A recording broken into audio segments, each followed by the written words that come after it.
현대신학이란 무엇이냐? 오늘은 현대신학의 사상적, 역사적 배경에 대해서 얘기하겠습니다. 현대신학이란 말장난이다. 왜? 사탄은 태초로부터 거짓말쟁이요. 말장난 가지고 하나님의 동산, 하나님의 백성, 하나님의 왕국을 다 파괴시킨 거예요. 창세기 3장에서 다 먹으라 하더니 빼딱하게 여기 N쪽으로 기울어지는 좌경이라고 하는 겁니다. 무슨 소리가 있어요? 좌경. 전부 성경에서는 오른쪽은 항상 하나님의 정의, 하나님의 의, 항상 공의, N쪽은 항상 하나님을 반역하는, 진리를 반역하는 가짜, 그래서 좌익. 그렇잖아요? 좌익, 좌경신학, 좌익이라고 그러잖아요? N쪽, 오른쪽. 그렇게 나올 때 창세기 3장에서부터 빼딱하게 다 먹으라 하더냐, 요 말장난으로부터 시작해서 말장난에 바이러스가 들어가니까, 사탄의 바이러스가 들어가니까 맞장구를 치고 하나님이 하지 않은 말씀까지 해서 이거 먹는 날에는 죽을까 하노라. 한 수도 얹었어. 그러니까 한 수도 얹어가지고 죽지 않는다. 그 다음에는 한 수 더 얹어가지고 너도 하나님과 같이 이렇게 발전되는 거예요. 거짓말을 발전시키는 이게 신학이야. 이게 현대신학이야. 현대신학은 철학이야. 철학이란 뭐냐? 말장난이에요. 철학이란 순전히 말장난입니다. 같은 낱말, 같은 어휘, 같은 용어를 어떻게 해석하느냐, 그 속에 무슨 알맹이를 집어넣어서 그 속에 DNA를 어떻게 바꿔가지고 어떻게 하느냐. 우리가 구원이라는 거 여러 가지 얘기해봤죠? 구원도 정말 성경이 말하는 하나님의 구원이 있고, 뉴에이지 구원이 있고, 사회복음주의 구원이 있고, 구원도 여러 가지 있다고 그래서 피가 있는 구원, 피가 없는 구원. 이게 사탄의 말장난이야. 이게 철학이야. 이게 신학이야. 그렇기 때문에 용어와 그 개념을 정확히 꿰뚫어보는 통찰력이 없으면은 그냥 다 넘어가는 거야. 그러니까 만물의 마지막에 가까웠으니 그러므로 정신을 차리고 깨어서 근신하며 기도하라고 그랬어. 정신 바짝 차리지 않고는 살아남을 수가 없어. 그런 의미에서 현대신학 이거를 확실하게 해서 4년 동안 우리가 배운 도라노 신학을 전부 총정리가 되지 않으면은 눈뜬 소경이요, 눈 감고 아우는 그림에 똑밖에 안 되고 동선 아무도 몰라. 그러니까 현대신학 이번 우리 신학교 강의하는 거는 정말 정신 바짝 차려서 모든 것을 총정리하는 마지막 입시생들이 마지막 총정리하는 그러한 각오와 정신 자세를 가지고 2번 두고 3번 두고 이 교재가 굉장히 어려운 거예요. 왜?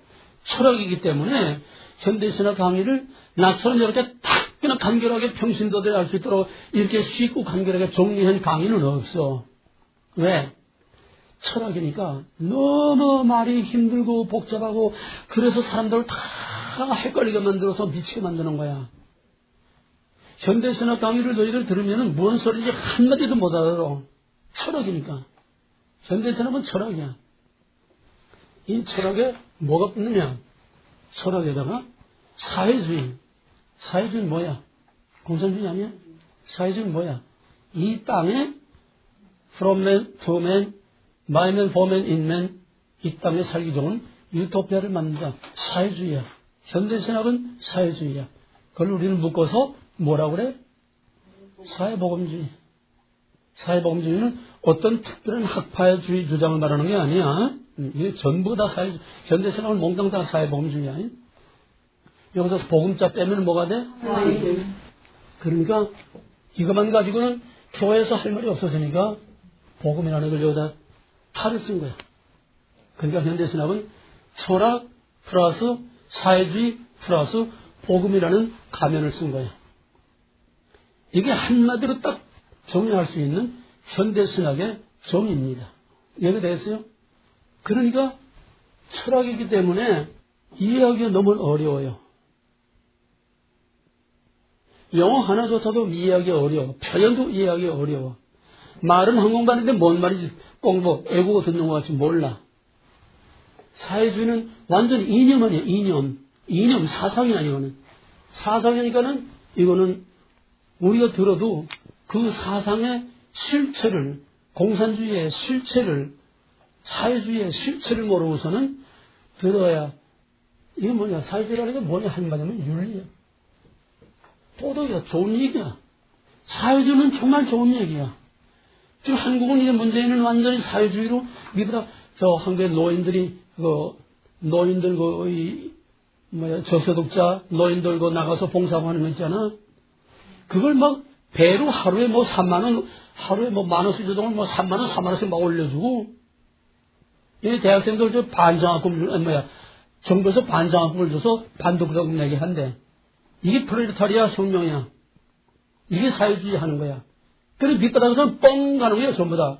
잘해주거든. 복지하고 잘해주거든. 저희들이 골로 가는지, 산으로 가는지, 들로 가는지, 지옥으로 가는지, 어디로 가는지도 모르고, 우선 그렇게 해주니까 다 해가지고서 지금, 뭐니 모르고 정신 못 차리고 있는 거야. 이게 사탄의 속임수야. 먹는 날에는 너희도 하나님 되고, 이거 다 내 거 된다. 그리고 현대신학은 말장난이고, 철학, 사회주의, 여기다가 복음의 탈을 쓴 게, 이게 한마디로 말하면은 현대신학입니다. 이게 어디서 나오느냐? 현대신학의 뿌리는, 그러면 칠판에 작아서, 지우고 쓰겠어요. 현대신학의 뿌리는, 뭐라 먹지 말라요. 이 전에 우리가 한다면은, 이 원론을 먼저 해야죠. 현대신학의 시스템은 이 원론이야. 아니, 모든 신학의 시스템은 이 원론이야. 왜? 먹지 말라, 먹으라. 여기서부터 시작되는 거야. 모든 인간의 역사와 신학과 세상 사상 할 것이 전부 다 먹지 말라, 먹으라. 이 원론으로 가고 있어. 여기서 이 원론이 중요한 게 뭐냐 하면은 누구든지 목사나 신학자들이나 이 원론 하면은 딱 그냥 얼굴을 돌려. 왜? 이 원론이 뭐야? 영지주의. 물질은 악하고 영은 선하다. 그러니까 이 원론 하면은 흑백 논리로 물질은 악하고 영은 선하다. 선, 악, 흑백 딱 갈라놓는 이거를 이 원론으로 알고 있기 때문에 이 원론 하면은 무조건 이거는 그냥 잘못된 거로 벌써 영지주의 이 원론으로 그냥 매도해버리고 말아. 근데 하나님은 이 원론을 구속사의 수단과 방법으로 사용하셨어. 그럼 이 원론이란 뭐냐? 그것부터 정의를 내려야지. 이 원론이란 뭐예요? 두 개의 독립된 두 개의 개념이 서로 충돌하고 대립하면서 나가는 거다. 영과 육, 현상계, 자연, 물질계와 영계, 이것이 서로 충돌하면서 나가는 거에 이 원론이다. 독립적인 두 개의 개념이야. 독립적인 두 개의 개념이 서로 충돌하는 거야. 그러면은 영지주의 이 원론은 육체와 영이라고 하는 독립된 두 개의 개체가 서로 충돌한다고 그렇게 말을 하고 있어. 그럼 그것도 엄밀히 말해서 이 원론이 될 수가 없어. 육체와 영은 서로 독립돼서 서로 충돌할 수가 없어. 왜? 영과 육이 갈라지게 되면은 인간이 아니야. 그죠? 창세기 인간관 했지? 창세기 인간관은 뭐예요? 영지주의 인간관은 영과 육이 완전히 대립관계에서 서로 원수야, 앙숙이야. 영지주의 구원은 뭐예요? 영이 육으로부터 탈출해 나가는 걸 영지주의 구원이지 왼수야. 같이 될 수가 없어. 그러면은 성경이 말하는 구원은 뭐예요? 아니, 구원이 아니고 창세기 인간관은 뭐예요?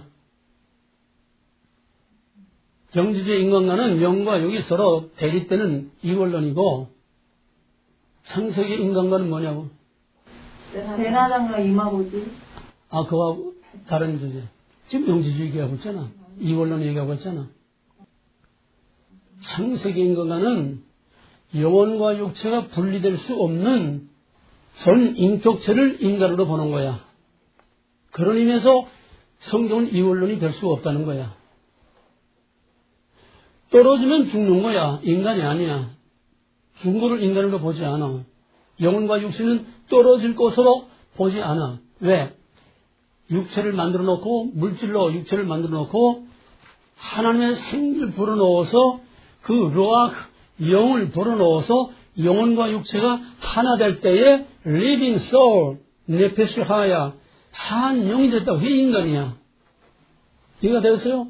영혼과 육체가 하나 된 살아 움직이는 인격체를 인간이라고 보는 거지, 서로 같이 있을 수 없는 것이 억지로 같이 붙어 있는 이걸 이원론을 보는 게, 이제 영지주의 이원론은 절대로 성경에 발붙일 것이 없어. 그런 의미에서 이원론은 성경의 이원론이 아니라는 거야. 인간관에서.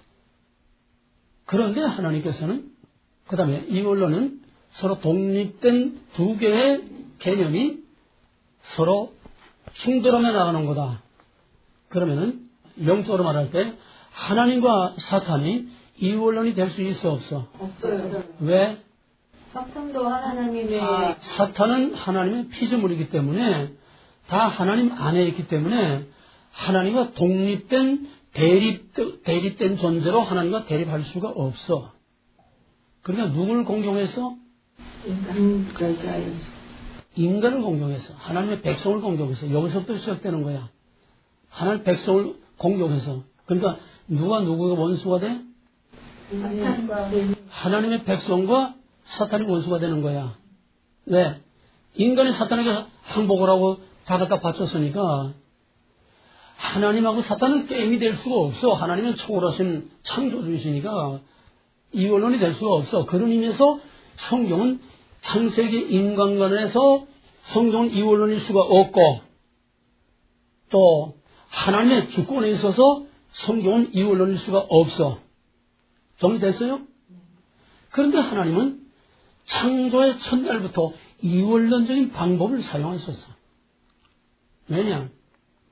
하나님이 사탄과 이원론이 될 수 없는 대신에 인간과 사탄이 서로 원수가 돼서 싸우게 만든 것이 하나님의 섭리이기 때문에 벌써 인간이 타락하기 전에 빛을 어둠으로부터 구별해낼 때부터 빛과 어둠을 대립 개념으로 만들어 놨어. 낮과 밤을 공존하게 했었어. 공존.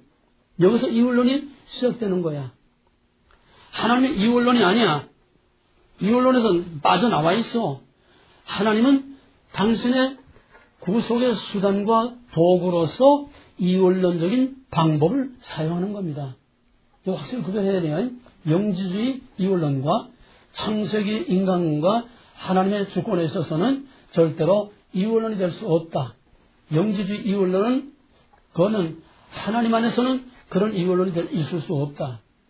그럼에도 불구하고 하나님께서는 이원론적인 방법을, 전 구속사를 이원론적인 방법을 사용하신다. 왜? 하나님과 마귀와 싸울 수 없기 때문에 마귀와 인간의 이제 싸움이, 이게 원복음, 여자의 우선과 뱀의 우선이 서로 원수가 돼서 싸운다. 낮과 밤, 선과 악을 공존시킨 계속 이원론적인 방법이 계속되는 거야. 이게 인류의 역사야. 이해가 되겠어요? 그런 의미에서 하나님이 사용하는 수단과 방법으로서의 이원론적으로 가는 거지, 본질상 성경이 이원론이 될 수는 없다는 거예요. 이 구별됐어요?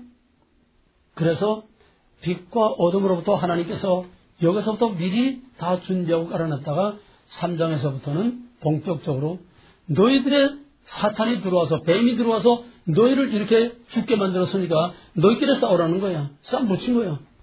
여자 여성과 뱀의 여성이 원수가 돼서 싸우라. 그 싸움에서 당하는 고통이 바로 심판이에요. 그러나 궁극적으로는 여자 여성이 뱀의 여성의 뱀의 머리를 밟음으로 승리할 것이라고 하는, 이것이 전형적인 기독교적 구속사적인 이원론입니다. 조금 더 말하면 어거스틴의 시대도 성도 얘기하고 그건 다 옛날에 공부한 거니까. 예. 그러면은 본격적으로 구속사에서 이원론이 뭐로 시작되느냐? 모든 신학과 성경과 모든 복음의 진리의 뿌리는 바로 먹지 말라와 먹으라. 여기에 뿌리를 두지 않고, 이 뿌리에서 나오지 않고, 이 뿌리를 모르고서는 성경 성자도 말할 수 없어. 그렇기 때문에 오늘의 그 내노라는 기라성 같은 유명한 신학자 목사들이 전부 다 헛소리 하는 거야. 뿌리와 근원과 본질과 원리를 모르니까. 그래도 서로 두 개만 나오면 그냥 치를 떨고 그냥 이원론하고 그냥 딱 그냥 제껴버리고. 그래서 하나님이, 예수님이, 바울이 스스로 지혜 있다 하는 자의, 지혜 있는 자의 지혜를 폐하고 미련한 자를 하나님께 들어쓰신다. 지혜 있는 자의 지혜를 폐한다고 그랬어. 이 지혜 있는 자가 바로 철학, 사회주의, 복음을 뒤집어 쓴 이게 바로 사탄의 거짓말쟁이들이야. 현대신학의 뿌리는 먹으라에서부터 나오는 거다. 그 다음에 유명론과 이게 우리말은 몽땅 한자이기 때문에 한자를 모르면 영어를 이해하기가 참 어려워요. 지금 한자를 모르니까 유명론이란 뭐냐? 옛날에 다 했어요. 유명론이란 뭐냐? 유명론이란 일단 맨 나중에 이제 역사적으로 쭉 한번 다시 하겠지만은 유명론이라는 거는 명이라는 건 이름이야. 성명, 이름이야. 그 이름은 그냥 명분뿐이고 실제로 없는 거다. 그걸 철학에서는 보편자라고 그래요. 보편자. 절대자, 보편자. 보편자는 개개의 사물보다 앞서서 존재한다. 이거는 실제론입니다. 유명론은 뭐냐? 유명론은 보편자, 절대자, 보편자는 사물 뒤에 존재한다. 그 말을 잘 이해해야 돼요. 우리는 여기서 말하는 보편자를 절대적인 주권자 하나님을 신이라고 봅니다. 신. 하나님, 철학에서 말하는 신. 무슨 말이냐? 사물이라고 하는 건 보이는 겁니다. 번지고 형태 얘기야, 지금. 보이지 않는 절대자, 보이지 않는 보편자, 보이지 않는 신, 보이지 않는 하나님은 유명론에서는 실제로 없는 거다. 이름뿐이다. 유명무실이라고 그러잖아. 이름만 있는 거. 이름뿐이다. 실제로 없는 거야. 그럼 뭐가 있느냐? 자연, 사물, 하나하나의 우리 눈에 보이는 형태, 보이는 형태, 이것이 진실이고 이것이 다지. 보편자는 없다는 거예요. 그럼 뭐냐? 눈에 보이는 걸 통해서 보이지 않는 것이 있다고 생각한다는 거야. 이게 유명론이에요. 유명론은 뭐라고? 자연 있고 보이는 형태. 유명론이라는 거는 보이는 것뿐이지 보이지 않는 거는 이름뿐이고 명분만 가진 거지 실제로 있는 게 아니라는 거야. 그걸 신으로 옮기면 절대적인 신, 보편자라고 하는 절대적인 존재는 없어. 있는 거를 통해서 그렇게 있다고 생각하는 거야. 이게 유명론입니다. 먼저 이해가 되겠어요? 그러면 좀 더 알길 수 있게 로만 캐더릭은 본질상 유명론입니다. 유명한 철학이 나오기 전부터 로만 캐더릭은 초대교회 이후부터 로만 캐더릭이라는 게 이제 덩치가 커지면서부터 교황권이 서면서부터 교황권을 자꾸 강화하기 위해서 자연스럽게 유명론이 캐더릭의 기본 신학이 된 겁니다. 그럼 뭔 소리야? 천국은 없어. 뭔 소리인지 알겠어요? 천국은 없어. 눈에 보이는 로만 캐더릭에 의해서 교황에 의해서 다스려지는 팍스 로마나 신성 로마 제국 때 전성기에 이것이 바로 천국이라는 거야. 팍스 로마나 그게 천국이야. 보이는 거 이게 천국이지 보이지 않는 천국은 이거를 통해서 그냥 상상으로 생각만 하는 거지 명분만 있는 거지 실제로 있는 게 아니라는 거야. 그러면 하나님 누가 하나님이야? 보이는 교황이 하나님이지 보이지 않는 교황은 보이지 않는 하나님은 없어. 볼 수 없는 하나님을 우리는 보이는 교황을 통해서 볼 수 없는 하나님을 보는 거다. 그러므로 교황은 지상의 그리스도요 지상의 하나님이야. 절대자야. 이것이 캐더릭의 전통적인 신학적 바탕이요 철학의 바탕이었습니다. 이해가 되겠어요?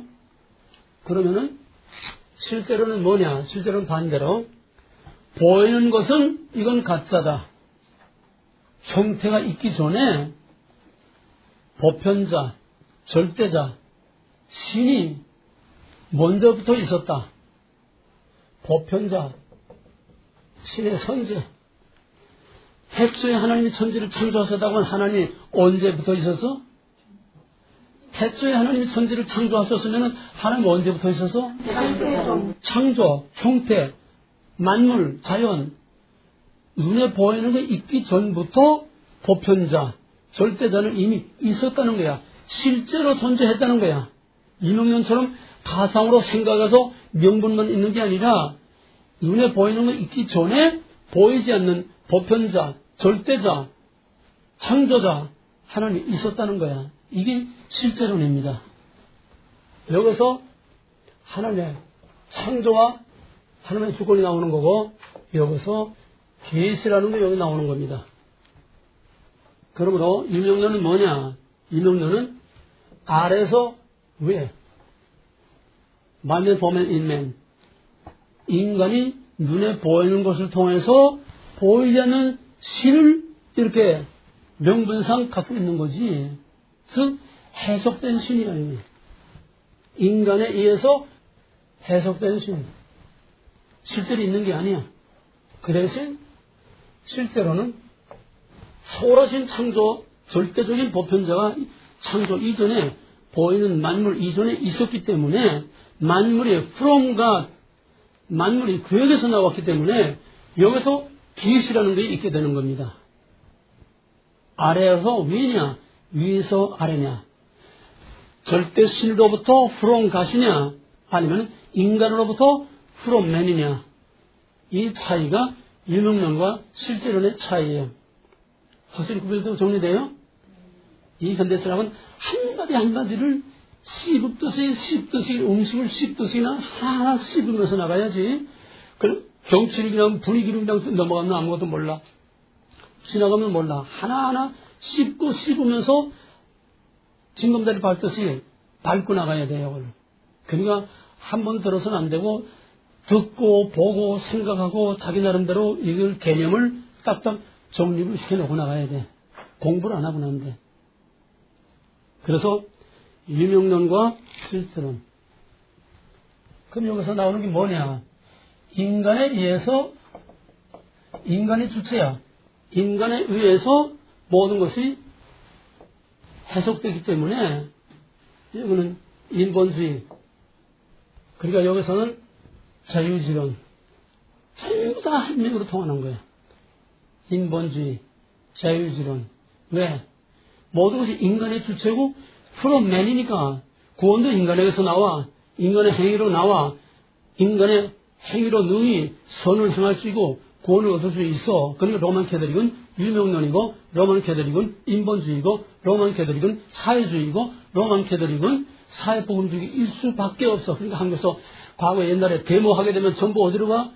명동 성당으로 가지 않아. 그들 다 삐그보호해 주지 않아. 다 똑같은 한 통속이야.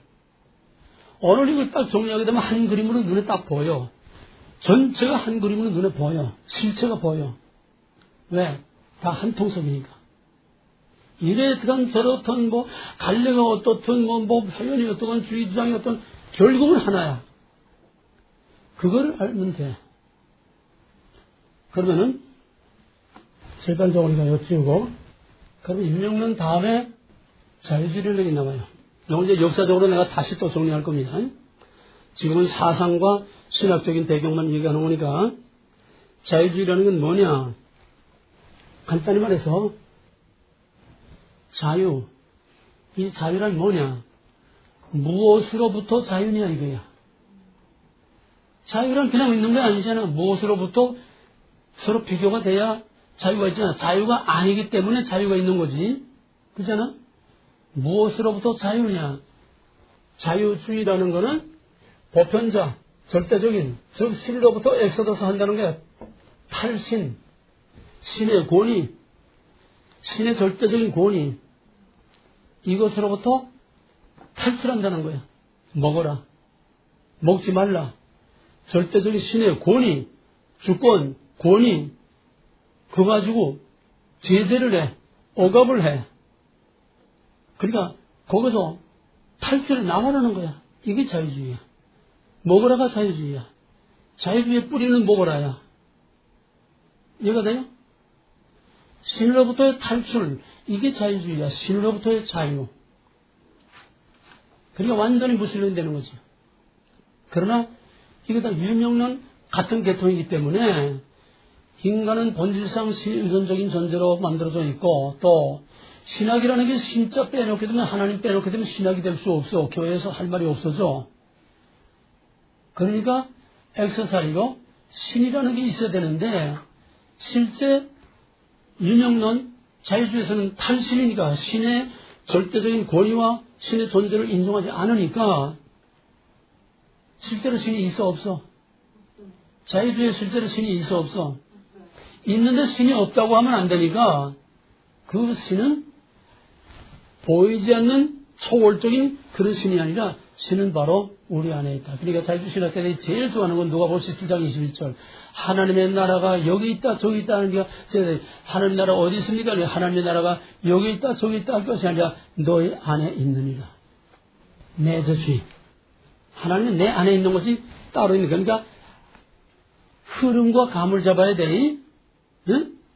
유명론하고 자유주의하고 왜 한통속으로 목을하고 이거 왜 한통속으로 가느냐. 그 흐름의 개념을 파악을 해야 돼. 분위기를. 응? 유명론은 신이 있어 없어? 절대 신이 있어 없어? 자유주의 신학에 절대 신이 있어 없어? 근데 신이 없다고 말할 수 없어. 그럼 안 맥히니까.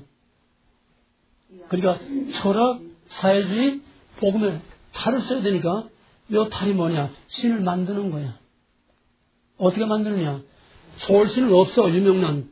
없어. 없는 걸 있다고 그냥 말하는 거야. 근데 그것만 가지고는 없는 걸 있다고 말하는 거 가지고는 이건 안 돼. 약해. 부족해. 그러니까 신이 있다. 있는데 어디에 있느냐? 우리 안에 있다는 거야.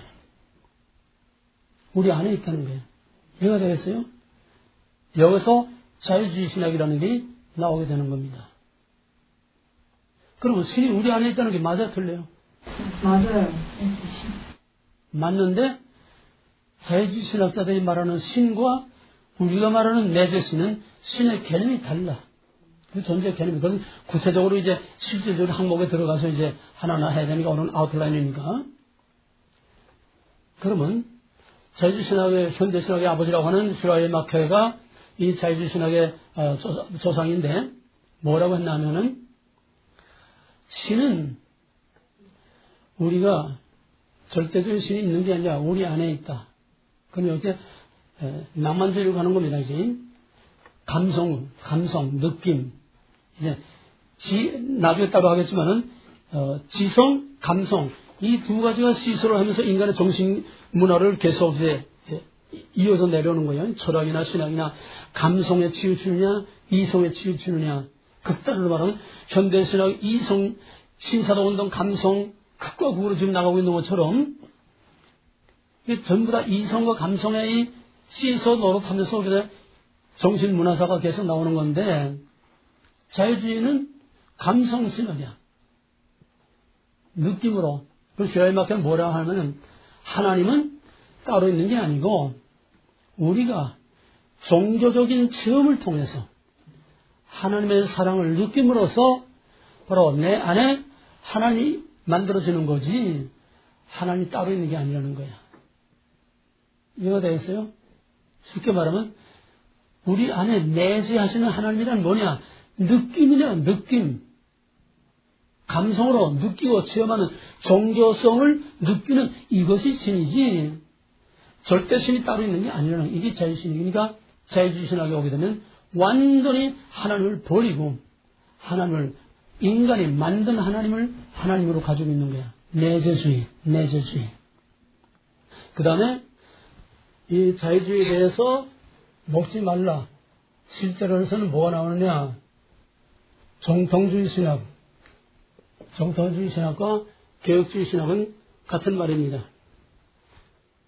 물론 자유주의 신학은 역사적 순서로 말하면 정통주의 신학 다음에 나오는 겁니다. 유명론 신학에서 중세 유명론 신학에서 종교 개혁자들이 이제 유명론을 뒤엎고 실제로를 들고 나온 거예요. 종교 개혁자들이. 네? 하나님 계시다. 그러니까 구약의 전통과 신구약을 총정리한 바울 신학을 칼빈이 다시 정리해가지고 앤티카톨릭의 신학을 만든 것이 개혁 신학이요. 그것의 사상적, 철학적 바탕이 실제론입니다. 하나님, 절대적인 하나님으로 영적으로 계시는 하나님이죠. 창조의 하나님이시요. 그가 계시하심으로 우리는 하나님을 알 수 있고, 바로 계시 종교라고 하는 이 개혁주 신학이 여기서 이제 칼빈으로 완전히 앤티카톨릭 신학으로 우리 개혁교 신학이 정립이 되는 겁니다. 이것을 개혁 신학 또는 정통 신학이라고 말합니다. 이건 이제 역사적으로 내가 따로 또 정리할 거니까 시간적으로는 지금 서로 사상 서로 대립시키는 거야. 일명론에서는 신을 버림으로써 인간 안에 만든 신을 가지고 있는 것이 자유주의. 여기 신이 없어. 신이 없어. 느끼는 거야, 느끼는 거. 그러나 정통신학은 태초로부터 그런가 하나님으로부터 하나님이 계셨고 그로 말미암아 만물이 만들어졌고 그가 우리에게 계시하셨고 우리는 이미 있는 하나님이 우리에게 계시하심으로 하나님을 알게 되고 그 초월적인 절대적인 그 하나님을 우리는 먹지 말라 주권 언약 거룩 이거를 지키는 것이 정통신학 이것이 개혁신학 오늘 우리가 하는 우리 드람노의 신학입니다. 자 그러면 여기서 끝나는 것이 아니라 자유주의 신학은 한마디로 말하면 무슬림 신학이요. 왜? 신을 버렸으니까. 응?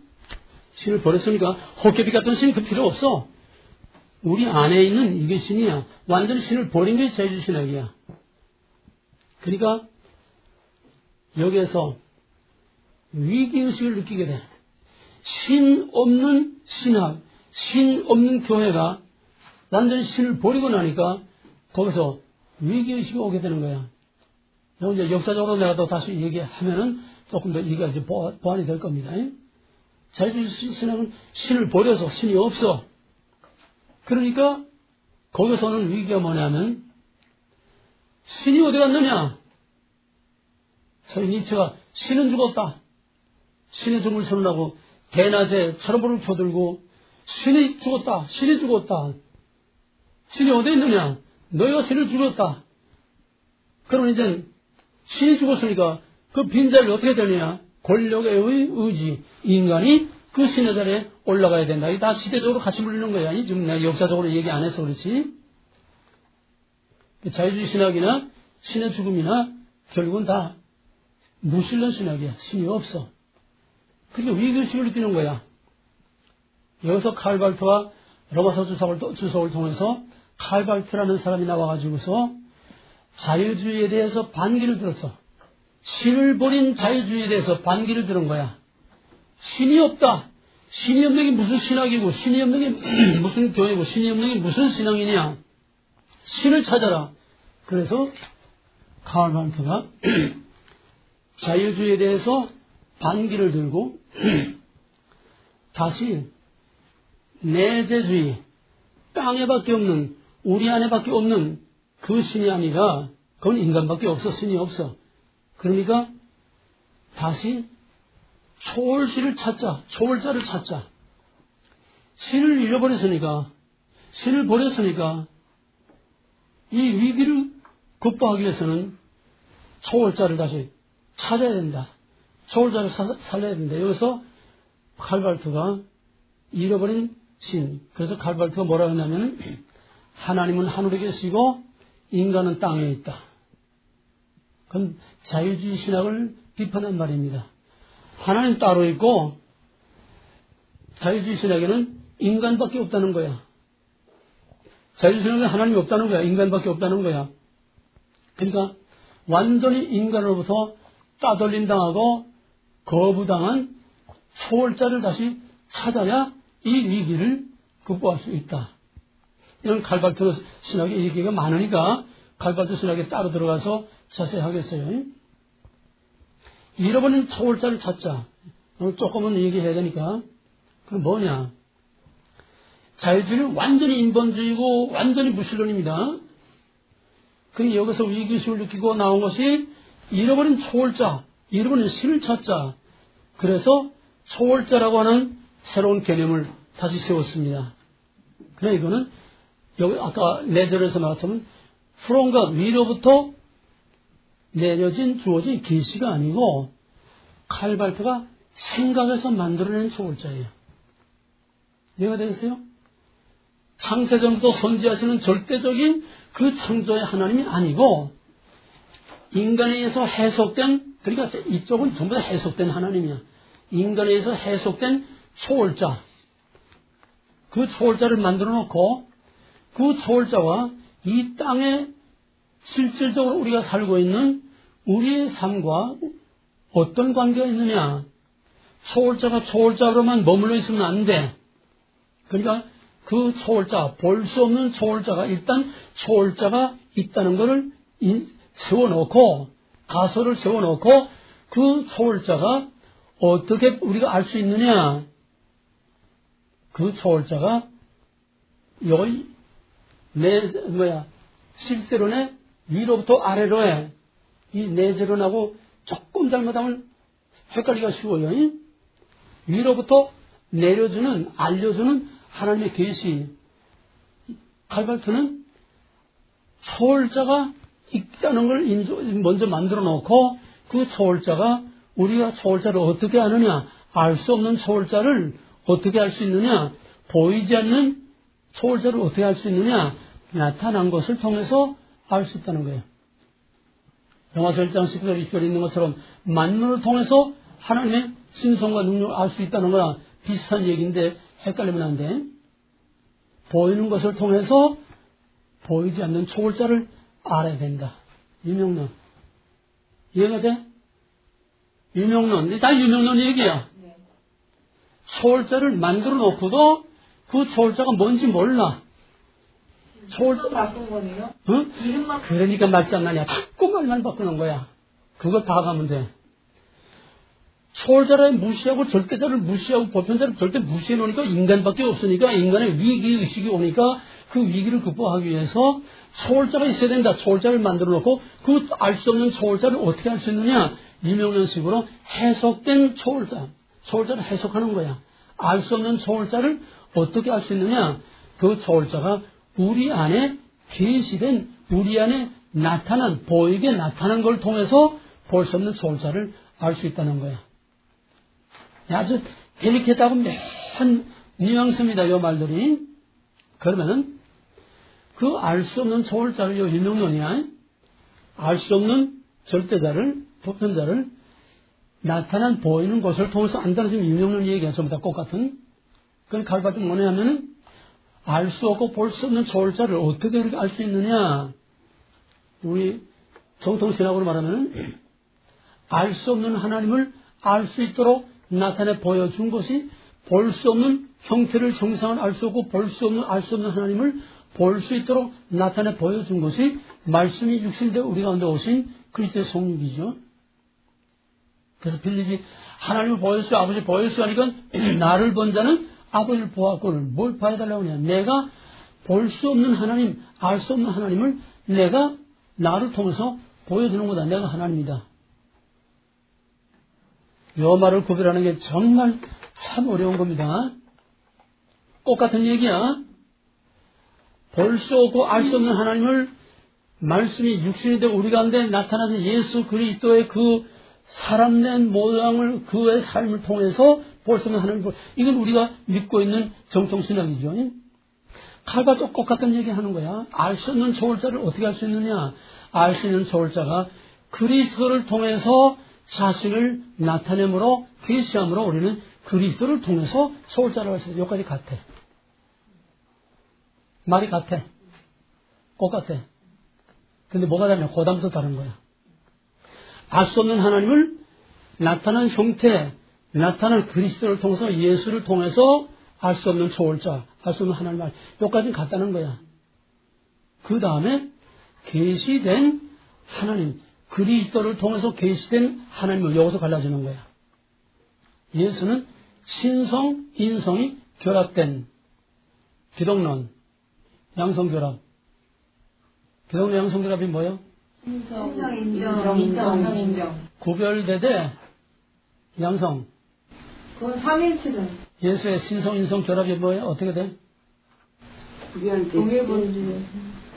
비분리. 신성, 인성, 양성 결합이 어떻게 되느냐? 구별되되 비분할, 비혼합. 구별되되 비분할, 비혼합. 근데 갈바트가 말하는 볼 수 없는 초월자가 그리스도를 통해서 알 수 있도록 나타낸 그게 그리스도인데 여기까지는 같아. 근데 뭐가 다르냐? 볼 수 없는 하나님이 그리스도를 통해서 나타난 그 하나님은 그리스도의 우리가 말하는 신성, 인성의 인격으로서의 그 그리스도가 아니라 그리스도를 통해서 나타난 사랑이라는 거예요. 그런데 초월자가, 볼 수 없는 초월자가 그리스도를 통해서 볼 수 없는 초월자를 그리스도를 통해서 우리에게 알게 하셨는데 우리에게 알도록 나타난 그 초월자, 그가 누구냐? 사랑이라는 거야. 뭐하는 듯 하는 거예요? 그리스도는 인격체야. 지정의를 가진 인간과 신성이 결합된 완전한 신성, 인성 결합된 인격체야. 사랑이 인격이 아니야. 아니에요. 사랑은 인격이 아니야. 이게 다른 거야. 이해가 됐어요? 알 수 없는 초월신을 알 수 있도록 그리스도를 통해서 예수 안에 계시다셨는데 예수를 통해서 나타나셨는데 이건 신성, 인성 결합으로서의 예수 그리스도 자신의 양성 결합된 완전한 그리스도가 아니라 그를 통해서 나타난 사랑이 바로 하나님이라는 거예요. 사랑이 하나님이야. 여기서 모든 유명론 자유주의 신학, 인본주의 신학은 전부 다 윤리야. 그러므로 그 사랑을 실천하고 그 사랑을 체험함으로써 우리는 구원을 얻는 것이고 하나님을 알게 되는 것이다. 사랑. 그게 윤리신학이 되는 거야. 인본주의 신학이 되는 거야. 우리가 믿는 그 인격체로서의 신성, 인성 결합된 완전한 그리스도 예수가 아니라 우리의 구속자로서의 그 예수가 아니라 그리스도를 통해서 나타난 사랑이 바로 볼 수 없는 하나님을 볼 수 있게 나타난 바로 하나님이라는 거예요. 갈바트 말하는 초월신은 사랑이야. 이 사랑을 실천함으로써 우리는 구원을 얻는 것이고 그러면은 이 사랑을 어떻게 실천하느냐? 이 사랑을 실천하도록 도와주는 것이 성령인데 이 갈바트도 삼일체를 들고 나옵니다. 자기 삼일체를 들고 나온다. 삼일체를 믿는다는 거예요. 근데 그가 말하는 삼일체는 초월, 성부, 성자, 성령 세 인격체가 아니라 삼일체란 삼일성이 동일본질의 세 인격의 관계는 구별되되 비분리, 비혼합, 비분리. 이게 삼일체의 성부, 성자, 성령의 관계인데 갈바트도 삼일체를 주장하고 있어요. 자기 삼일체를 믿는다는 거예요. 왜? 초월신, 성부, 그리스도, 성자, 그다음에 성령. 그럼 성령은 뭐 하는 거냐? 성령은 사랑을 실천하도록 도와주는 영향력이야. 영향력. 감성, 감동, 영향력이지. 성부, 성자, 성령은 다 각각 퍼스널리티, 인격체입니다. 하나님은 인격신입니다. 성부 하나님도 지정의 갖고 계신 인격신이세요. 성자도 성지정의를 가진 인격신이십니다. 성령도 헛개비 그게 아니야. 성령도 지정의를 가지고 결단하고 느끼고 생각하고 똑같은 지정의를 가지는 성령도 똑같은 인격체. 그러므로 성부, 성자, 성령은 다 구별되되 각기의 독립성과 각기의 특징을 갖고 있는 퍼스널리티야. 인격체야. 이게 인격신을 믿는 우리가 삼일체 하나님은 인격신입니다. 예수 인격신이에요. 성령 인격신이. 근데 여기서 말하는 것은 성령이 인격신이 아니고 사랑을 실천하도록 사람의 마음을 감동시키는 이런 영향력이라는 거예요. 신사도운동에서도 성령을 이런 영향력으로 이렇게 해석하는 지금 이런 이단들이 신사도운동에 지금 같이 섞여 있어요. 그러므로 엄밀한 의미에서 칼발트의 삼위일체는 삼위일체가 없습니다. 그럼 뭐요? 다시 말하면 성부, 성령이 그리스도 안에서 하나가 되는 거예요. 성부와 성령이 그리스도 안에서 하나가 되는 거예요. 그럼 삼위일체에서 이게 뭐지? 이런 걸 뭐라고 그러지? 양태론이에요. 그리스도가 성부고 그리스도가 성령이고 그리스도 안에서 성부와 성령이 혼합, 믹스돼서 흡수돼서 그리스도 안에서 성부가 그리스도 안에 있고 성령이 그리스도 안에 있고 그거로 끝나는 게 아니라 또 하나 예수는 사람이다. 예수는 완전한 사람이다. 맞아요? 틀려요? 맞죠? 그러나 예수는 사람만이 아니라 완전한 사람이면서 또 신성, 인성, 양성 결합. 그게 우리가 믿는 삼일체 기독론이에요. 근데 갈발토가 말하는 그리스도는 예수가 완전히 사람이라는 것은 우리와 똑같은 그냥 사람이라는 거야. 신성, 인종을 하지 않고. 왜? 초월자가 그리스도를 통해서 예수를 통해서 나타났지만은 그거는 인격신이 아니라 사랑이라는 거야. 이해가 되겠어요? 성부 없어. 초월자라는 걸 가상으로 만들어 놓고 그 초월자라는 성부라고 하는 개념을 그리스도 안에 흡수시켜서 그냥 없어져 버린 거야. 예수가 하나님이요. 예수 이코로 하나님. 예수 이코로 하나님. 이해가 됐어요? 성부와 성자가 하나 된 거야. 예수 안에서. 그 다음에 예수는 완전한 사람이다. 그러므로 모든 인간은 다 예수 안에 있다. 예수는 사람이다. 사람의 대표다.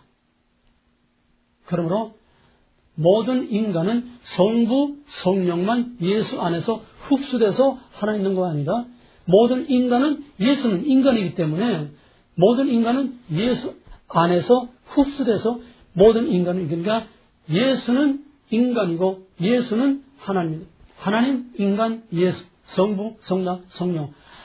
예수만 있지 인간도 없고 그 예수 안에 인간, 성부, 성령, 진짜 예수도 없고 예수라는 그 가상 이름 안에 성부, 성자, 성령, 인간을 다 흡수시켜서 어디 예수라는 하나만 있는 거예요. 이해가 되겠어요? 삼체 양태는 정도가 아니야. 인간이 신이 되는 거예요. 인간이 예수가 되는 거야. 모든 인간은 예수다. 하나님은 예수다. 예수 안에 다 있는 거야. 삼일체가 없어. 그러면은 예수는 인간이기 때문에 칼발토에 있어서는 선택사상이 뭐냐? 예수는 인간이야. 완전한 인간이야. 하나님이 예수를 선택할 때에 모든 인간이 다 선택됐어. 그게 뭐지? 그게 뭐야? 갈릴리 오대강령 다 같이 오대강령 알미니안 다 같이 시작. 정적 부패, 자유주의 산존, 무조건적 선택, 예지 예정, 제한선제, 만한구원, 불가항적 은혜, 가항적 은혜, 궁극적 구원, 무원 상식. 다시 한번 확실하게 시작. 정적 부패, 자유주의 산존, 무조건적 선택, 예지 예정, 제한 속죄, 만인구원, 불가항적 은혜, 가항적 은혜, 궁극적 구원, 무원 상식. 이게 정통신학의 뼈대야. 이게 먹지 말라의 뼈대야. 근데 칼발트에서는 인간이 예수고 예수가 인간이기 때문에 예수를 선택할 때에 그 인간을 선택한 거야. 그럼 모든 인간이 다 선택된 거야. 예정과 선택 사상이 없어. 뭔 소리인지 알겠어? 모든 인간이 다 선택됐으니까 그럼 뭐 해야 돼? 만인구원이야. 만인구원, 알미니언, 자유지론. 그러니까 다 각각 흩어져 있어도 모아놓게 되면 다 하나야. 똑같아. 말만 복잡하게 만들었지 그걸 모아놓게 되면 인본주의, 사탄주의, 거짓말, 유명론 전부 다 하나야. 하나. 그거를 너희들이 정리를 할 수 있어야 돼. 말만 복잡하고 자꾸 사람들 헷갈리게 하고 이론만 복잡하게 만드는 거지. 그러니까 말장난이라는 거야. 예수는 인간이다. 완전한 인간이다. 그러므로 예수가 선택될 때 모든 인간이 다 선택됐다. 그러면 선택과 유기, 선택되지 못한 유기, 선택되지 못한 유기가 있어야 되잖아? 그럼 예수 안에서 다 선택됐다고 하는데 정통신학에서 말하는 선택과 유기를 어떻게 해석을 하느냐?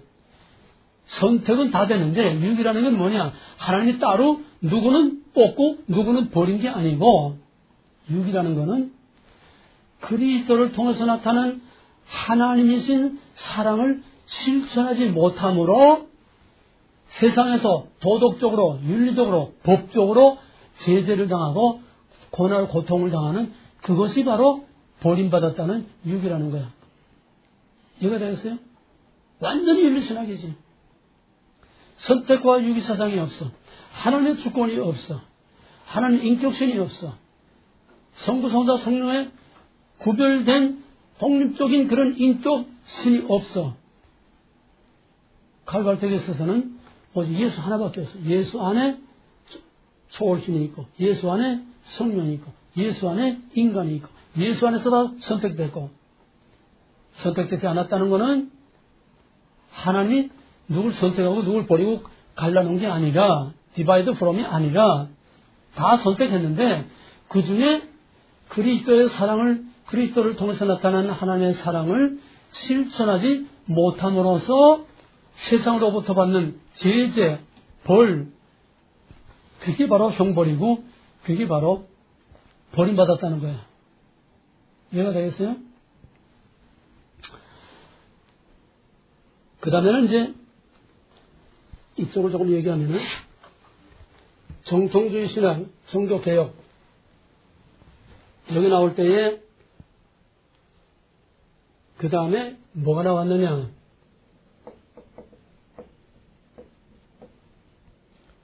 종교개혁이 짧은 16세기 종교개혁가 지나고 나서 이제 칼빈이 모든 교리를 다 이제 정리했는데,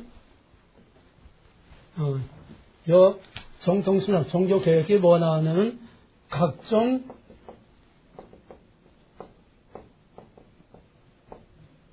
신앙고백서가 나왔습니다. 너희들은 안 주는데, 다음에 이거 줄 거예요, 이제. 이게 벨지 신앙고백, 또 하이델베르크 요리문답, 그 다음에 도토신조, 그 다음에 우리 개혁신학의 총정리, 웨스트민스터 신앙고백, 이 네 개의 신앙고백서가 종교개혁자들에 의해서 나왔습니다. 17세기에. 그 교리적으로 완전히 정리가 된 거예요. 교리적으로 완전히 정리되니까 이 교리가 점점 삶과 떨어지는 교리주의가 되면서 이것이 경직되면서 실제 삶의 영향력을 주지 못하고 교리주의화해서 경직돼 버리니까 거기서 신앙의 생명력이 잃게 되는 거야. 생명력을 잃게 돼. 그러면 이 신앙고백서나 교리라는 게 뭐야? 지식이야, 지. 아까 그랬지? 감성과 이성이 서로하고 교차하면서 역사를 엮어나간다고 그랬지? 이제는 지성이, 이론이, 교리와 신학이 딱 굳어버리니까 감성적인 이런 신앙의 생명력을 잃게 돼. 교리주의. 이해가 되겠어요? 그러니 거기서 일어난 반동이 바로 17세기 후반에 나오게 된 경건주의입니다. 경건주의라는 어떤 신학 사상이 아니고 감성이니까 감성. 예? 이거는 신앙의 문제요. 영적 문제야. 삶과 영적인 문제야. 여기서 이제 자세히 얘기 못하지만은 형제담이라든지 실제 샌프란시스코 운동 같은 거 경건한 삶을 사는 삶을 실천하는 그래서 실제로 이 공동체를 만들어 가지고 형제단이라고 하는 그런 공제단을 만들고 그것도 여러 갈래가 있지만은 그 공동체를 만들어 가지고 저희들끼리 따로 공동생활을 하면서 저희들이 일하고 농사하고 빵을 만들어서 가난한 사람 배고픈 사람들 놀아주고 실제 기독교 사회주의라고 할 만큼 초대교회 같이 실제 삶을 통해서 하나님과의 영적인 경건한 관계를 회복하고 또 하나님 사랑, 이웃 사랑을 실제로 실천하는 그런 경건한 삶을 사는 경건주의 운동이 여기에서 이제 메마른 교리주의에 대해서 반동으로 일어나게 된 게 감성, 이성 한다 이렇게 나오니까 그런데 이것은 어디까지나 감성적인 쪽에 치우쳤기 때문에 이런 운동이 오래가지는 못했어. 왜?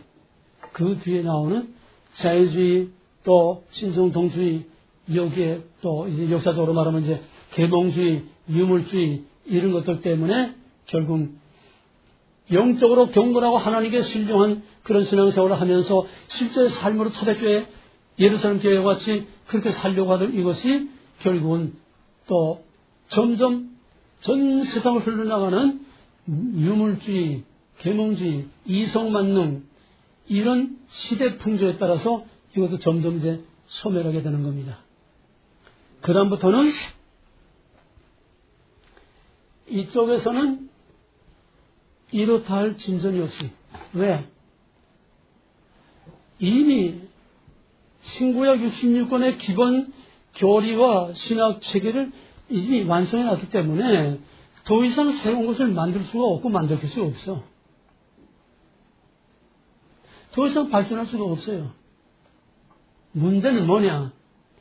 교리로 끝나지 않고 신비주의로 끝나지 않고 이것을 경건주의 운동과 건전한 말씀 운동이 균형을 이루면서 세상 속에 사회 속에 들어가서 실제로 복음의 생활하를 위한 이런 자꾸 발전이 있어야 되는데 이게 없이 교리는 교재를 딱 그냥 어려운 것처럼 그냥 딱 고정되어 있고 삶은 삶대로 계리되고 세상은 세상대로 하고 유물주의로 자꾸 나가고 있고 현실주의로 자꾸 나가고 있고 세상 풍전자국으로 나가고 있으니까 신앙 따로 말씀 따로 이게 전부 따로따로 계리되어 있는 이 약점을 타고 나오는 것이 바로 자유주의, 신정통주의가 인본주의가 나오게 되는 겁니다.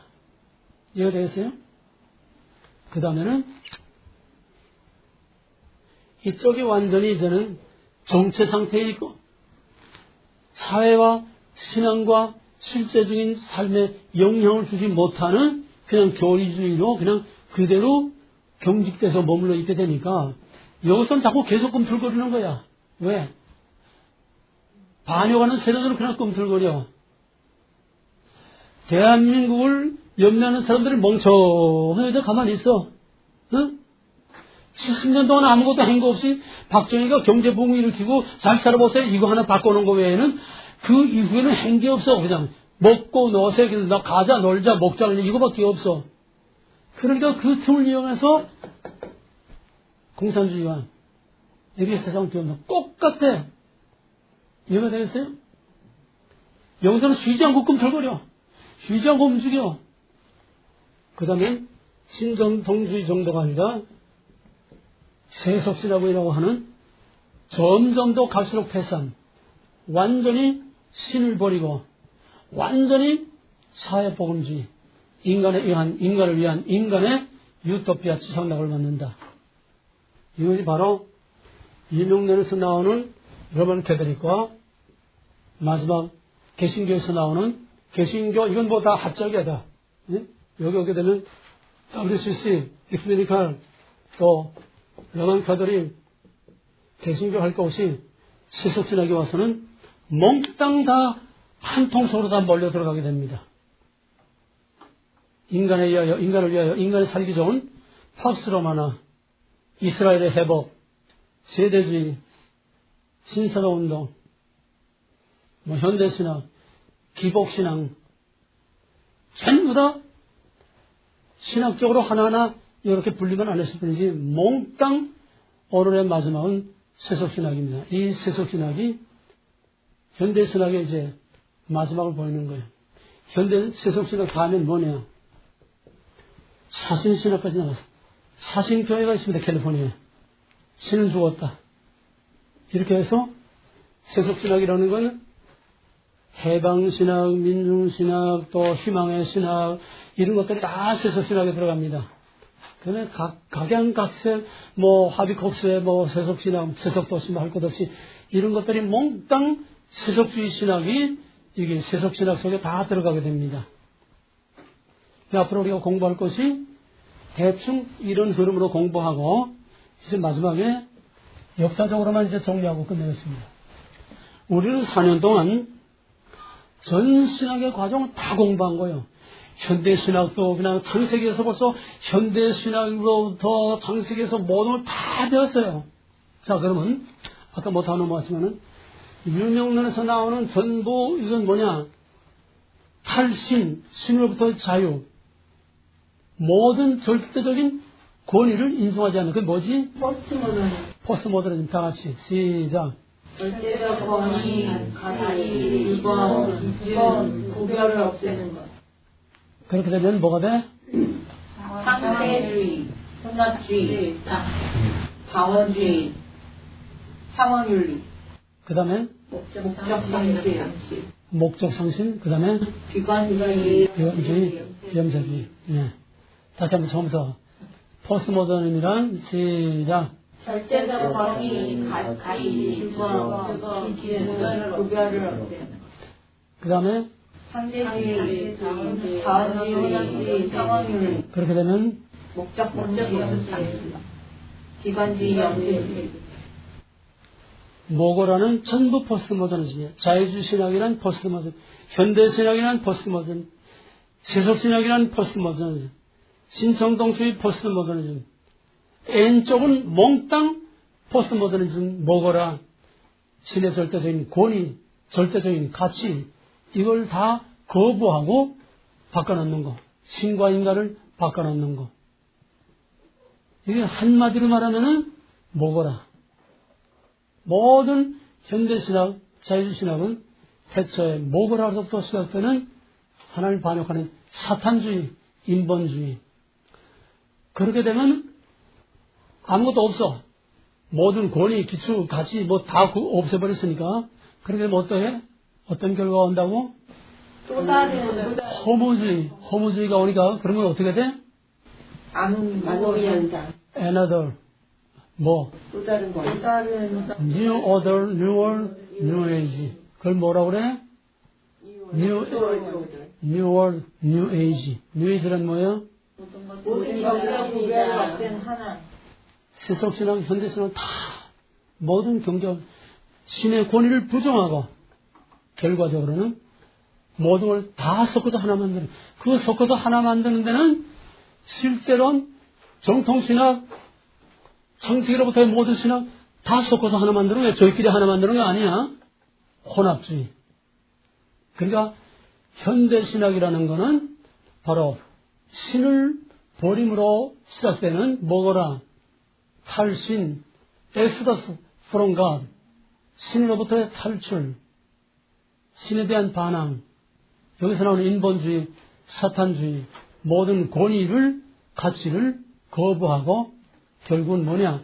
다 섞어서 하나 만드는 뇌지 신학이다. 현대 신학이라는 건 뇌지 신학이에요. 현대 신학이라는 건 포스트모더니즘이죠. 포스트모더니즘 뇌지 모르고는 아무것도 말할 수가 없고 정통주의란 뭐냐?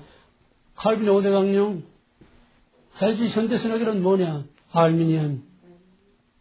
자, 그러면 이 뿌리가 다 우리가 공부한 거니까 간단히 정리하고 말겠어요. 모고라로부터 시작해서 그 다음에는 구약에서는 주로 우상 문제로 나옵니다. 우상과 하나님. 그 다음에 유대 사회에 서게 되면은 바로 유대인과 예수, 이게 됐어요? 유대인과 예수, 포스모더니즘, 신의 권위를 부정하고, 그 다음에 초대교회에 오게 되면은 펠라기우스와 어거스틴이, 펠라기우스의 자유주론과 어거스틴의 요 전에 율법주의와 행위론이냐 믿음론이냐, 율법주의와 바울의 신학, 바울 신학의 은총론이 어거스틴의 은총론이 되고, 그 다음에 율법주의가 자유주론, 펠라기우스, 이게 되는 거고, 그 다음에 이제 중세로 들어오면서 로만 캐톨릭이 유명론으로 완전 인본주의 신학이 되는 거고, 그 다음에 종교 개혁자들이 아까 말한 대로 정통신학, 바울 신학을 다시 회복해서 재건하는 정통신학이 이제 종교 개혁자들이 세워지죠. 자, 근데 역사적 흐름을 보게 되면 어떻게 되느냐? 역사적 흐름을 보게 되면은 로만 캐톨릭은 유명론으로 오다가 십자군 전쟁 때에 와서 그거 하나만, 중세 천리는 암흑색이라고 그러잖아? 아무것도 알지도 못하고 알아서도 안 되고 알려고 해서도 안 되고 그냥 까막눈 만들어 놓고, 왜? 교황권이 절대적인 신의 권위를 가지고 로만 캐톨릭이 지상에 나타난 천국으로 만들기 때문에 거긴 뭐 찍소리도 못해. 그런 절대적인 권위와 왕국을 누리는 암흑세계이다가 십자군 전쟁으로 인해서 일단 여러 번 얘기했어요. 어둠의 세계를 벗어나서 이 고대 그리스 문명과 시리아 문명과 헤브라이 문명과 이걸 자꾸 이제 다른 고대 문명권과 이제 자꾸 새로 접촉하게 되니까 문명의 접촉을 통해서 눈을 뜨기 시작한 거야. 고대希腊의 찬란한 문화와 또 사도들이 세운 초대교회의 이 말씀의 신학과 또 그 문헌들과 이런 새로운 문물들을 다 접하고 보니까 우물 안에 깨굴처럼 교황청에서 교황의 권위만이 이게 하나님 말씀인 이거 딱 고정됐던 사람들이 세상에 대해서 눈을 뜨기 시작했어. 여기서 눈을 뜨기 시작한 것이 바로 십자군 전쟁을 통해서 눈을 뜨라서 이게 각성이야.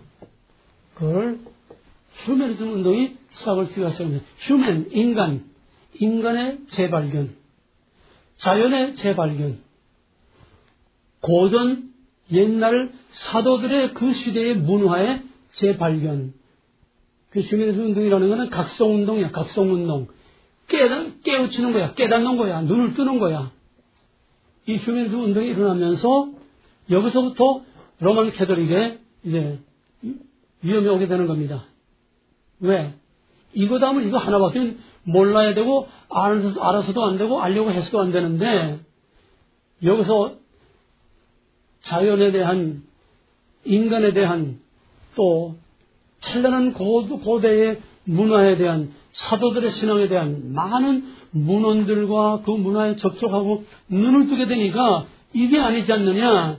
여기서 일어난 각성운동이 바로 휴머니즘 운동입니다. 이때 11세기에 안셀무스라는 사람이 나와서 이게 휴머니즘 운동의 시작이라고 볼 수가 있어요. 실제로는 로만 캐톨릭 유명론을 깨고 반기를 든 겁니다. 사상적인 반기를 든 거예요. 사상적인 개혁. 그러니까 엄밀히 말하면 종교개혁이란 사상적으로 말하면 실제론과 유명론의 싸움이야. 유명론에 대한 실제론의 반기를 들고 일어난 것이 종교개혁의 발단이 되는 겁니다. 이해가 되겠어요? 근데 이것을 나중에 14세기에 와서 윌리엄 오캄이라는 나온 사람들이 실제론의 반기를 두고 캐톨릭 신학을 정립을 했어요. 유명론, 실제론을 들고 나오니까 그전에는 뭐 유명론이고 뭐고 이게 뭐 구체적인 이론적인 체계가 없이 그냥 무조건적인 교황 절대, 로만 캐톨릭 절대 이거로 이제 돼 있었는데 거기에 실제론의 반기를 들고 나오니까 여기서 유명론과 실제론에 대한 유명론의 반기를 다 나다. 실제론은 뭐냐, 아까 유명론 실제론 얘기, 그 얘기 다시 돌아가는데 유명론이라는 거는, 실제론이라는 거는 나는, 다시 말해서, 알기 위해서 믿느냐, 믿기 위해서 아느냐. 이게 안셀메가 던진 물음이에요. 알기 위해서 믿느냐, 믿기 위해서 아느냐. 여기 유명론과 실제론 얘기야. 알 수 없는 하나님을 알기 위해서 믿느냐, 이건 아래서 위로 가는 거예요, 위에서 아래로 가는 거예요. 알 수 없는 하나님을 알기 위해서 믿는다. 아래서 위로 가는 거야, 위에서 아래로 가는 거야? 아래서 위로 가는 게 뭐야, 그러면? 유명론이야. 그러면은, 믿기 위해서 안다. 믿기 위해서 안다. 그럼 위에서 아래로 오는 거야, 아래서 위로 가는 거야? 뭐가 먼저 있어? 믿음의 대상이 먼저 있잖아. 이게 아래서 위냐, 위에서 아래냐, 믿기 위해서 아느냐, 알기 위해서 믿느냐. 이게 실제로 논쟁이야, 이게. 그러다가 이제 이것이 휴메니즘 운동이 종교적, 신학적으로는 종교개혁으로 일어났고, 세속적으로는 자연에 대해서 눈을 뜨면서 자연과학이 발달하게 된 게, 휴메니즘 운동이 한쪽은 세속적인 갈래로, 한쪽은 종교적인 갈래로 갈라져서 각기의 개혁운동을 일으키게 되는데, 바로 신학적인 신앙의 운동으로 나간 것이 바로 종교개혁으로 나오게 되었고, 세속적으로 자연의 발견과 함께 과학이 발달하고 인간의 이성과 지식이 발달하고 이쪽으로 나간 것이 바로 세속적인 자연과학의 운동으로 나온 거다. 그 다음에 종교개혁은 아까 말한 그대로 이제 쭉 나가는 거고, 그 다음에 이 세속적으로 나간 휴메니즘 운동이, 이건 세속, 과학만능, 이성만능, 물질만능, 유물주의, 과학만능주의, 이성만능주의, 이것이 계몽주의, 산업혁명을 일으키게 되고, 눈을 뜨게 되니까 세상이 그냥 우물안에 개고처럼 그냥 노예처럼 그렇게 짐승처럼 살던 그게 아니라는 거야. 인간이 얼마든지 잘 살 수 있고 얼마든지 낙원을 만들 수 있다는 거야. 그러니까 여기서 나온 소위 계몽주의 시대에 오게 되면은 완전히 낙관주의가 됩니다. 아까 말한 자유주의 신학, 현대신학은 다 낙관주의예요. 인간을 위하여 인간의 살기 좋은 세상을 만들 수 있다는 낙관주의입니다. 그러나 성경은 비관주의예요. 창조 자체는 다 선하게 만들었지만은 전부 인본주의들, 인간에 의해서 지상 낙원을 만들 수 있다는 낙관주의이기 때문에 모든 현대신학, 자유신학, 인본주의 신학, 윤리신학은 전부 다 종말이 희망의 낙관에서 이게 희망의 신학이야. 낙관적인 그런 것이 바로 자유주의 신학, 현대신학입니다. 기독교는 뭐냐? 기독교는 죄의 삭은 사망이다. 심판이 있다는 거야. 물론 그렇다고 해서 비관주의 자체는 아니에요. 왜? 구원이 있기 때문에. 그러나 저들처럼 완전한 낙관주의는 아닌 거예요, 기독교는. 기독교는 심판과 구원이지, 기독교의 낙관주의라는 건 궁극적인 낙관주의, 생과 새 땅에 궁극적인 낙관주의지, 이 땅에서는 낙관주의가 없어. 이 땅에 사는 동안 참된 평화가 어디에 있나? 끊임없이 우리는 공격을 당하고 짓밟히고 우리는 찢기고 상하고 이러고 사는 것이 저녁에서 아침 고난의 영광이다. 그러나 자유주의 현대신학은 인본주의 신학, 인간에 의해서 유토피아를 만들 수 있다는 극단의 낙관주의, 여기에 다 사람들이 쏘가는 거예요. 남북 회담하고 화해하게 되면 정말 살기 좋은 세상이 온다고 하는 오늘 낙관주의에 빠져있는 오늘 한국과 똑같은 거예요. 형태만 다르지. 이렇게 해서 계몽주의가 되면 완전히 유물주의, 이성만능, 과학만능, 합리주의, 아주 인간의 꿈이 아주 극도의 그냥 희망으로 꽉 차있는 때가 오는 거야. 그러다가 이제 20세기에 들어와가지고서, 내가 벌써 모든 때 다 얘기한 거예요. 20세기에 들어와가지고서 제1차 세계대전, 이제 화약이 발달하고 비행기가, 이제 대량 살상 무기가 대포가 자꾸 이름이 발달되니까 옛날에 뭐 창칼 가지고 싸울 때는 차원이 틀려. 대량 학살, 한 도시가 막 황폐해지고 그러니까 한참 희망에 들떠있던 낙관주의, 이성만능, 과학만능, 인간에 의해서 정말 이 세상은 얼마든지 잘 살 수 있다고 하는 지식만능, 이 합리주의 시대가 끝나는 거예요. 모더니즘 시대가 끝난다는 얘기야. 거기서 모더니즘은 끝났다고는 포스트 모더니즘의 선언이 나오는, 인간이 뭐냐? 과학이 뭐냐? 인간의 지식이 뭐냐? 인간의 이성, 만능, 인간에 의해서 모든 걸 다 할 수 있다고 하는 결과가 뭐냐?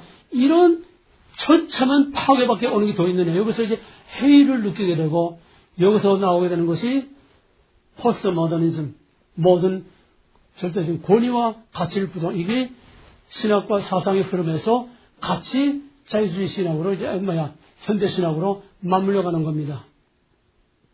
신을 버린 결과가 뭐냐? 인간 만능을 주장했던 낙관주의가 뭐냐, 결과가. 결국 인간의 비극밖에 더 있느냐.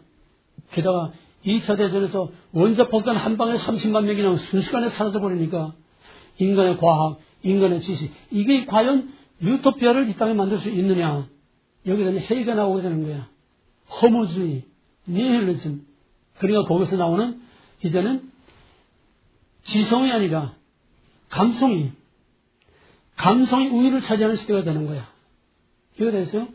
과학 만능, 이성 만능, 지식 만능, 이것이 이제 무너지니까 포스트 모더니즘이 지나가고 이제는 인간의 유토피아 같은 꿈, 낙관주의가 지금 다 무너지니까 그 다음에는 다시 감성주의로 치우쳐 나가게 되는 것이 뉴에이지 시대로 넘어가는 겁니다.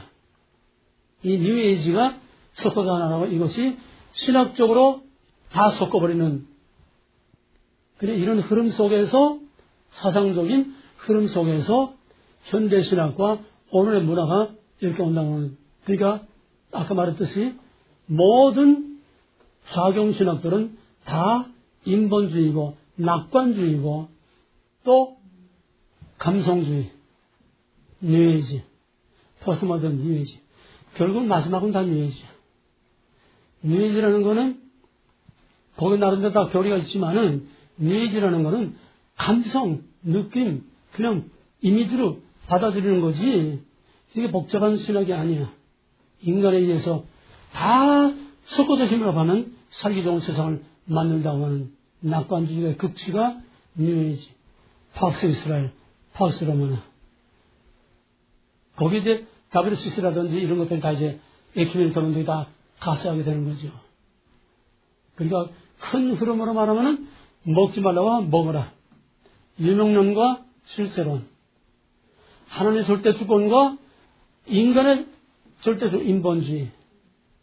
감성과 이성이 같이 맞물리면서 이것이 계속 서로 대립하고 나오는 이 마지막이 바로 오늘 모든 것이 다 한 통속으로 그냥 다 뒤섞어버리고만은 뉴에이지 신학이다. 현대 신학이란 포스트 모던 신학이고 먹으라의 신학이고 뉴에이지 신학이고 무신론 신학이요 인본주의 신학이요 하나님을 반역하는 사탄의 신학이요 말장난으로 사람을 미혹하는 그래서 다 한 통속으로 지옥으로 끌고 들어가는 뉴에이지 신학이다. 역사의 흐름과 신학적인 이 흐름을 오늘 대충 정리했으니까 여러분들이 좀 머리 싸매고 좀 골치 아파도 좀 정리를 하세요. 다음에는 이제 각 항목으로 들어가겠습니다. 자유주의 신학이란 뭐며 정통주의 신학이란 뭐며 각 항목으로